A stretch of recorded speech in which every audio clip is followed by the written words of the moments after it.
Imagina un mundo donde cada persona es libre de tomar sus propias decisiones, sin la interferencia del gobierno o la sociedad. Pareciera ideal, ¿no? Pero ¿hasta dónde llega esa libertad? Hoy quiero hablarte de John Stuart Mill, uno de los grandes filósofos que se atrevió a tener una pregunta fundamental, a hacerse una pregunta fundamental. ¿Cuál es el límite de la libertad individual? En el capítulo introductorio de su obra Sobre la libertad, Mill nos hace reflexionar sobre la tensión entre el poder de la sociedad y la libertad de las personas. Dice que, históricamente, las luchas por la libertad se centraron en limitar el poder de los gobernantes. La gente quería protegerse de los abusos de la autoridad y eso nos llevó a las democracias. Pero este es el giro. Mill advierte que el mayor peligro no solo viene de los gobiernos, sino de la misma sociedad, que puede imponer su moral, costumbres y reglas sobre el individuo.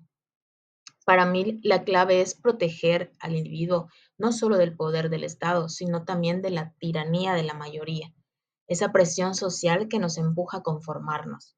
Y establece un principio sencillo pero poderoso. La libertad de una persona debe ser limitada cuando sus acciones perjudican a otros.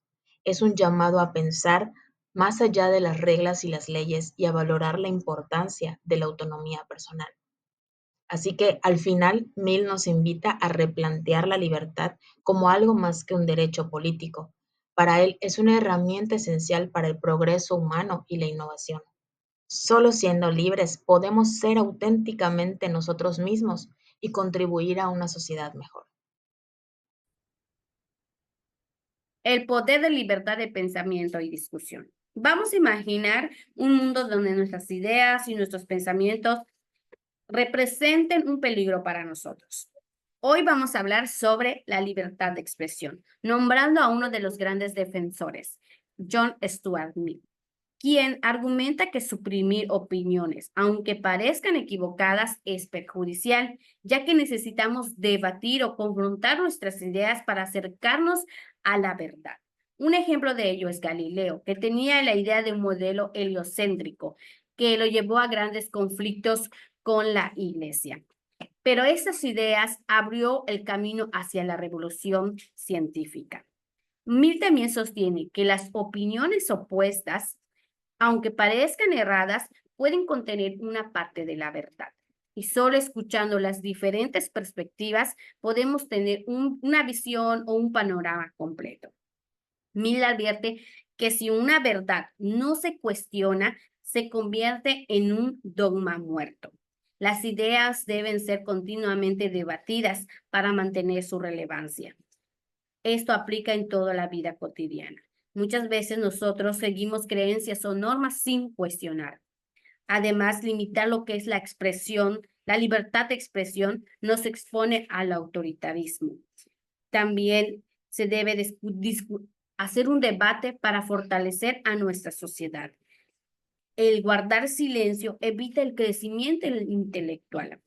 Mill nos enseña que el progreso y la verdad se alcanza a través del debate y la libertad de pensamiento. Es por ello que no es importante no temer a las ideas opuestas, ya que este espacio de desacuerdo reside el verdadero crecimiento. La individualidad como un elemento clave del bienestar. Pues teniendo tantas razones por qué el hombre o el ser humano es libre para expresar y formar opiniones, el hombre sufre cuando esta tal libertad es concedida o es afirmada como una prohibición, en tanto que los hombres ya no se sienten libres de conducirse por la vida, pues aquellas acciones de cualquier clase que sean que sin causa justificada perjudiquen a alguien pueden y deben ser controladas. De este modo, la libertad del individuo queda así bastante limitada por la condición siguiente, que es no perjudicar a un semejante.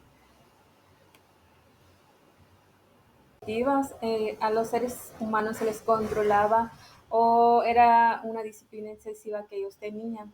Sin embargo, en la actualidad es muy importante que existan diferentes, em, diferente diversidad. Si consideramos que el libre desarrollo de la individualidad es uno de los principios esenciales del bienestar, entonces teníamos un conjunto coordinado con lo que viene siendo la civilización, la instrucción, la cultura, la educación, pues esto le da un justo valor, ya que el ser humano es libre de desarrollarse como así lo considere. Entonces, esto consiste en un desarrollo amplio, armonioso de todas sus facultades, como lo menciona Guillermo de Humboldt. Asimismo, sin importar las tradiciones y costumbres que se arraiguen, pues el ser humano es individualista, decide si sí o no arraigarse de aquellas costumbres, aunque esas costumbres están hechas de caracteres ya acostumbrados y pues que no siempre se cumplen.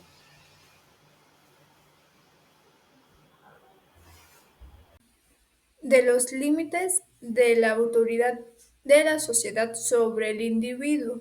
En este cuarto capítulo del ensayo sobre la libertad de John Milk, pues prácticamente el capítulo eh, expresaba que la única razón legítima por la que la sociedad pueda limitar a un individuo es cuando se perjudican los derechos a otros.